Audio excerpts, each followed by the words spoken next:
Hello everyone, my name is Shashank Mangal and I am a 2019 graduate from IIT ISM Dhanbad and I passed out in instrumentation engineering, and in the same year 2019 I wrote my GATE exam, and fortunately I got All India rank 1 in the same stream. So today I am going to discuss with you my strategy of success. So मैंने third year के starting में gate की preparation start की थी. सो उस समय मुझे लगा कि मुझे प्राइवेट सेक्टर में नहीं जाना है, क्योंकि मैंने अपने सीनियर से बात किया and they told me that the campuses are not good in private sector. So मैंने अपना मन बना लिया था कि मुझे पब्लिक सेक्टर में ही ज्वाइन करना है. सो मैंने उस समय गेट की प्रिपरेशन करना स्टार्ट किया. सो स्टार्टिंग में मैंने रेफरेंस बुक से फॉलो करना शुरू किया. रेफरेंस बुक, क्योंकि like Alexander Sadiku for network theory and Sedra Smith for analog circuits. ये जो इनके रेफरेंस बुक के मैंने सारे mainly solve problems and unsolved problem solve किए थे. लेकिन फिर थर्ड ईयर के ख़त्म होते होते मुझे पता पड़ा कि ऐसे तो बोल रहा बहुत टाइम लग जाएगा. सो मैंने थोड़ा 1-2 महीने पहले थर्ड ईयर के मैंने मेडिसी का पोस्टर स्टडी कोर्स मंगा लिया था. सो मैंने उसको पढ़ना शुरू किया, क्योंकि उनका कोर्स काफ़ी कंसाइज होता है, जो कि गेट ऑर्गेनाइजिंग इंस्टीट्यूट के सिलेबस को मैच करता है. सो उससे आपका काफ़ी टाइम सेव हो सकता है. तो जो लोग परचेज़ नहीं कर सकते वो लोगों को मैं एडवाइस दूंगा कि वो लोग फ़ोटोकॉपी करवा के भी पढ़ सकते हैं अपने फ्रेंडों से, या अदरवाइज़ किसी और कोचिंग का पोस्टर स्टडी कोर्स भी ले सकते हैं. लेकिन पोस्टर स्टडी कोर्स से आपको ये फ़ायदा मिलेगा कि आपको इधर उधर भटकना नहीं पड़ेगा. सो एक्चुअली मैं कॉलेज में मैं अच्छे ग्रेड्स लेके आता था, तो कॉलेज में मैंने काफ़ी ध्यान दिया था. सो उससे मुझे काफ़ी बेनिफिट मिला. सो पोस्टर स्टडी मटेरियल में मुझे sensor transducer and optical instrumentation पढ़ने में काफ़ी हेल्प मिली, क्योंकि वो अगर मैं ए के शौनी से पढ़ता तो अपन सब लोग जानते हैं कि ए के शौनी एक बहुत मोटी बुक है. सो उससे पढ़ना is not a feasible solution. So मैंने उसके लिए ये पोस्टर स्टडी कोर्स को रेफ़र किया एंड फिर मैंने वहाँ से उनको पढ़ना शुरू किया, क्योंकि वो अपने इंस्ट्रूमेंटेशन के कोर सब्जेक्ट्स हैं. सो उनको अच्छे से कवर करना बहुत ज़रूरी है. और this year also optical instrumentation cover huge weightage. So and optical instrumentation के लिए मुझे इतना समझ में नहीं आ रहा था, तो मैंने उसके लिए NPTEL भी फॉलो किया. या NPTEL भी आप लोग फॉलो कर सकते हैं, क्योंकि ये वो भी काफ़ी अच्छा है. उसमें सारी सब चीज़ की वीडियोज़ होती हैं, सो उससे काफ़ी आपको हेल्प मिलेगी. एंड उसके बाद मैं थर्ड ईयर के बाद मैं दिल्ली आ गया था. दिल्ली में मैंने कई समर क्रैश कोर्स ज्वाइन किया. उसके बाद मैं अपने कॉलेज गया. कॉलेज के फाइनल ईयर में मैंने अपने नोट्स पढ़ना शुरू किए कोचिंग के, और क्वेश्चन सॉल्व करना शुरू किए एंड टेस्ट सीरीज़ ज्वाइन की मैंने. टेस्ट सीरीज़ के मैं रेगुलर जो सब्जेक्ट टेस्ट हैं वो मैं लिखता रहता था. 2-3 हफ्ते के अंदर एक का टेस्ट देता था. तो नवंबर तक तो मेरा यही चला. मैं काफ़ी हार्ड को तैयारी नहीं कर रहा था उस समय. मैं mainly 4 to 5 hours per day अपना डिवोट कर रहा था. दैन नवंबर में मेरे एंड सेम एग्ज़ाम्स आए. मैंने अपने एंड सेम एग्ज़ाम दिए अच्छे से. उसके बाद फिर मुझे लगा कि अब ये गेट का एग्ज़ाम काफ़ी पास आ गया है, सो मुझे अब अच्छे से मेहनत करनी होगी. सो मैं कैंपस प्लेसमेंट्स में नहीं बैठा एक भी, और मैं सीधे घर पे आ गया अपने. फिर मैंने उसके बाद अपना शेड्यूल बनाया कि मेरे पास इतने 12 सब्जेक्ट्स हैं, सो वो मुझे अपने 1 महीने के अंदर कवर करने हैं. सो अकॉर्डिंगली मैंने जो टफ़ सब्जेक्ट्स हैं जो मुझे नहीं आते उनके लिए मैंने ज़्यादा टाइम अलॉट किया, जो ईजी वन है उनके लिए मैंने कम टाइम अलॉट किया. इस अकॉर्डिंग मैंने उस 1 महीने के अंदर अपना सारा कोर्स कंप्लीट कर लिया था. सो मैं ये बोलना चाहूँगा कि मैंने उस समय इंजीनियरिंग मैथमेटिक्स के लिए सिर्फ मेडिसी की बुक रेफ़र की थी, क्योंकि वो काफ़ी कंसाइज है और अप्रोप्रिएट है. एंड और सब मटेरियल्स के लिए और तो मैंने अपना उसी समय कवर कर लिया था. एंड देन आफ्टर मैं जनवरी में कॉलेज में आया. सो कॉलेज में मैंने सिर्फ टेस्ट लिखना शुरू किया. मैं क्लास के टाइम पे भी पीछे बैठ के सिर्फ टेस्ट लिखा करता था फ़ोन के अंदर, क्योंकि मेनली हर एक कोचिंग क्लासेस का वेबसाइट के अलावा ऐप भी होती है. सो उस ऐप पे भी आप टेस्ट दे सकते हैं. सो मैंने मेरा ये टारगेट रहता था कि दिन के अंदर मैं कम से कम 3 टेस्ट तो फुल लेंथ टेस्ट लिख लूँ, और उनको फिर रियलाइज़ करना भी बहुत ज़रूरी है. जैसे 3 घंटे का टेस्ट के बाद मैं 2 घंटे 1.5-2 घंटे में रियलाइजेशन के लिए देता था, क्योंकि एक्चुअली मेरा टेस्ट में मेरा मेन फोकस ये होता था कि टेस्ट मैं इसलिए लिखूं क्योंकि मुझे कोई एक कॉन्सेप्ट मैंने जो पढ़ा हुआ है उसके बारे में मुझे ये पता पड़ सके कि किस टाइप से क्वेश्चन पूछे जा सकते हैं। सो टेस्ट को आप कभी भी ये मत करो कि टेस्ट में स्कोर नहीं आ रहा है तो मतलब आप गेट में स्कोर नहीं करोगे, ऐसा बिल्कुल नहीं है। टेस्ट में सिर्फ ये सोचो कि ये मैं सिर्फ कॉन्सेप्ट को रिवाइज करने के लिए या फिर कॉन्सेप्ट और इम्प्रूव करने के लिए मैं टेस्ट दे रहा हूँ, क्योंकि टेस्ट दोगे तभी आपको पता पड़ेगा कि गेट में क्या क्या किस किस टाइप के क्वेश्चंस पूछे जा सकते हैं, तो आपका ब्रेन का सोचने की कैपेसिटी इंक्रीज़ होगी। सो मैंने मेनली टेस्ट दिए और नोट्स के अलावा मैंने प्रैक्टिस क्वेश्चंस भी मैंने काफ़ी किए थे। तो मैंने दिसंबर में प्रैक्टिस क्वेश्चंस कर लिए थे। प्रैक्टिस क्वेश्चंस के लिए मैंने डिफरेंट कोचिंग मटेरियल्स के वॉल्यूम 1 वॉल्यूम 2 और ये सब रेफ़र किया। और पोस्ट मैंने प्रीवियस ईयर क्वेश्चन इंस्ट्रूमेंटेशन के काफ़ी अच्छे से लगाए थे। मैंने actually previous year question instrumentation के और इलेक्ट्रॉनिक्स एंड कम्युनिकेशन के सॉल्व किए थे, क्योंकि कुछ पोर्शन इंस्ट्रूमेंटेशन में अच्छा आता है और कुछ पोर्शन इलेक्ट्रॉनिक्स एंड कम्युनिकेशन में अच्छा आता है। सो मुझे ये था कि मुझे सब कुछ कवर करना है। ये एक्चुअली मेरी स्ट्रेटेजी थी कि मुझे पता था कि अगर अच्छा मार्क्स लेके आना है, if you want to be in top 10 then you can't leave any part of syllabus, you have to cover full syllabus. So like op amp अपने इंस्ट्रूमेंटेशन का अच्छा आता है and BJTs transistors part EC के में काफ़ी अच्छा आता है। सो मैंने दोनों का मटेरियल रेफ़र किया एंड उसके बाद वही जनवरी में तो मैंने सिर्फ टेस्ट लिखे, कंटिन्यूसली टेस्ट लिखता गया और उनको रियलाइज़ करता गया कि मेरी मिस्टेक्स कहाँ हो रही हैं। सो टेस्ट लिखना बहुत ज़रूरी है, उससे पता पड़ेगा कि आप कहाँ मिस्टेक कर रहे हैं और आपके कॉन्सेप्ट्स का आपका सोचने का तरीका बढ़ जाएगा। सो मैं ये बोलना चाहूँगा कि गेट एग्ज़ाम के लिए आपके सारे कॉन्सेप्ट्स क्लियर होने चाहिए।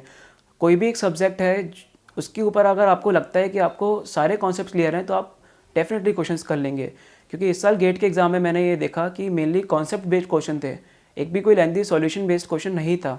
So focus on concepts more. And उसके बाद मैंने जनवरी में मैंने रिवीजन के लिए, आप पूछना चाहेंगे कि शॉर्ट नोट्स मैंने बनाए कि नहीं बनाए। सो शॉर्ट नोट्स एक्चुअली मैं ऐसा कोई शॉर्ट नोट नहीं बनाता था। शॉर्ट नोट मेरे पास वो होते थे कि कुछ पॉइंट्स मुझे समझ में नहीं आ रहा है या फिर I find difficult to learn them, कि कुछ मेमोराइज़ करना पड़ता है। लाइक अबाउट सेंसर ट्रांसड्यूसर, उसमें काफ़ी कुछ मेमोराइज़ करने का है। सो उनके ज़रूर शॉर्ट नोट्स बनाना, क्योंकि उसमें बहुत सारे फॉर्मूलेज हैं। उसमें जैसे अपना प्रेशर ट्रांसमीटर और फ्लूइड मेजरमेंट में काफ़ी फॉर्मूलेज है, तो उनके लिए आपको शॉर्ट नोट बनाना पड़ेगा।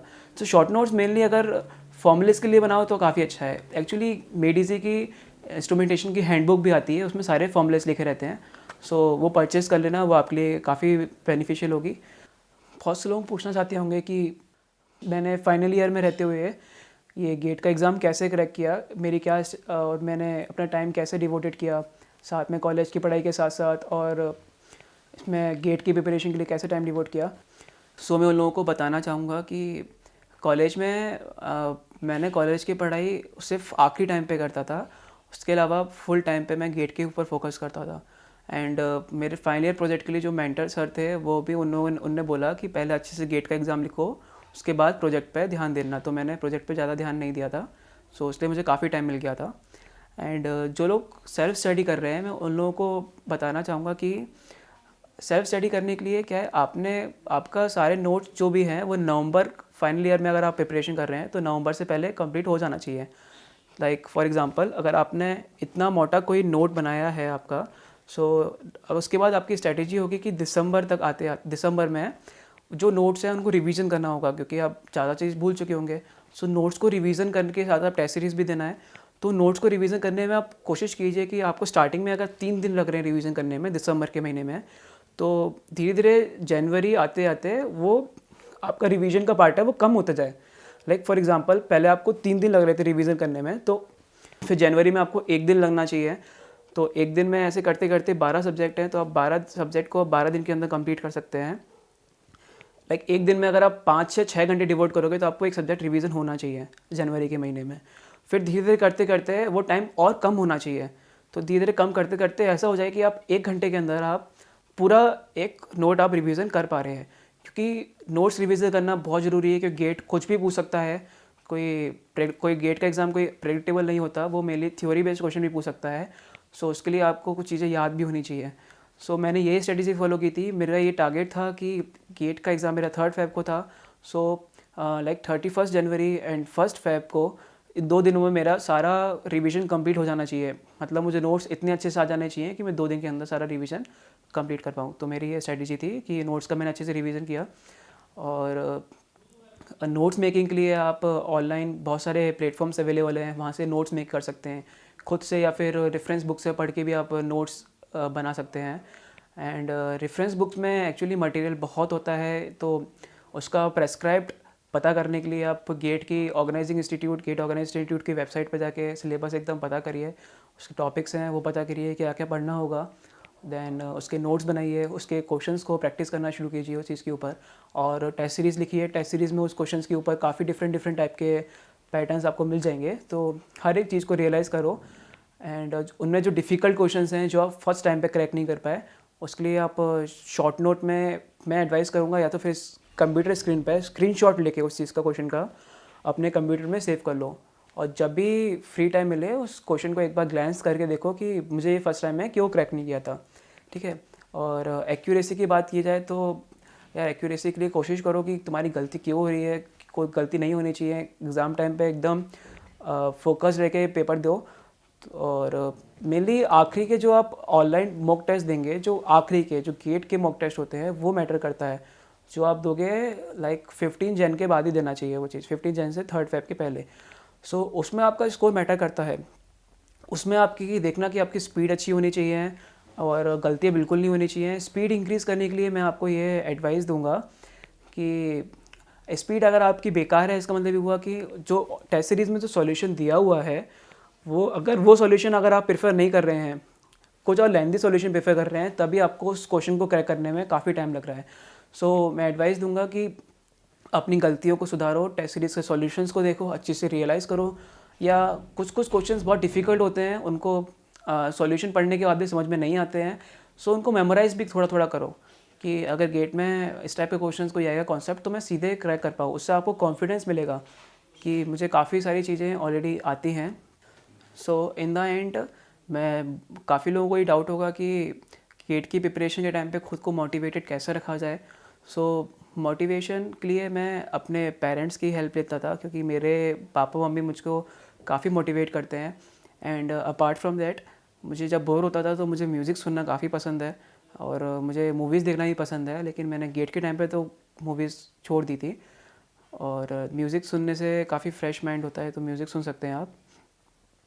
और इसके अलावा आप लोगों को ये डाउट भी होगा कि गेट का स्कोर इम्प्रूव कैसे करें, क्योंकि गेट का टेस्ट सीरीज़ में लोगों के काफ़ी स्कोर अच्छा स्कोर नहीं आता है। सो लोगों से डीमोटिवेट हो जाते हैं और सोचते हैं कि हम गेट में भी अच्छा नहीं कर पाएंगे। सो डीमोटिवेट होने की बिल्कुल ज़रूरत नहीं है, क्योंकि टेस्ट सीरीज़ का स्कोर फ्लक्चुएट हमेशा करता रहता है, वो कोई मैटर नहीं करता। मैटर ये करता है कि इन द एंड मैटर ये करेगा कि आपने जो टेस्ट लिखा उससे आपने कितना रियलाइज़ किया, कितना कॉन्सेप्ट आपने सीखे, वो ज़्यादा इंपॉर्टेंट होता है। अगर आपने सारे कॉन्सेप्ट उसके सीख लिए तो आप काफ़ी अच्छा किया आपने उस टेस्ट में, ये समझिए आप। सो उसको रियलाइज़ करने की कोशिश कीजिए, उसका कॉन्सेप्ट समझने की कोशिश कीजिए। मैं इन द एंड ये बोलना चाहूँगा कि कॉन्सेप्ट काफ़ी मैटर करते हैं। सो कॉन्सेप्ट कोशिश कीजिए कि हर चीज़ के बारे में पता हो, ज़्यादा से ज़्यादा डेप्थ में कवर करने की कोशिश कीजिए सिलेबस को। और अपना फुल टाइम यार गेट पे लगा दो, एक बार हो जाएगा तो काफ़ी अच्छा है फिर तो। सो इन द एंड मैं ये बोलना चाहूँगा कि आप गेट के एग्ज़ाम को काफ़ी सीरियसली लो, उसके लिए अच्छे से मेहनत करो। एंड सारे टेस्ट सीरीज ढंग से लगाओ और नोट्स को लगातार रिवीजन करते रहो और मेहनत करो, काफ़ी करोगे तो काफ़ी अच्छा रहेगा। गेट का रिज़ल्ट काफ़ी इंपॉर्टेंट होता है, हमारे पेरेंट्स भी काफ़ी खुश होंगे। सो ट्राई करो, हो जाएगा। सो बिलीव मी, इतना मुश्किल नहीं है, मैं कर सकता हूँ तो आप भी कर सकते हैं। बस उसमें आपको हार्ड वर्क करना पड़ेगा और फुली डिवोटेड होना पड़ेगा उस एग्ज़ाम के लिए। So that's all from my side. So thank you and best of luck for you.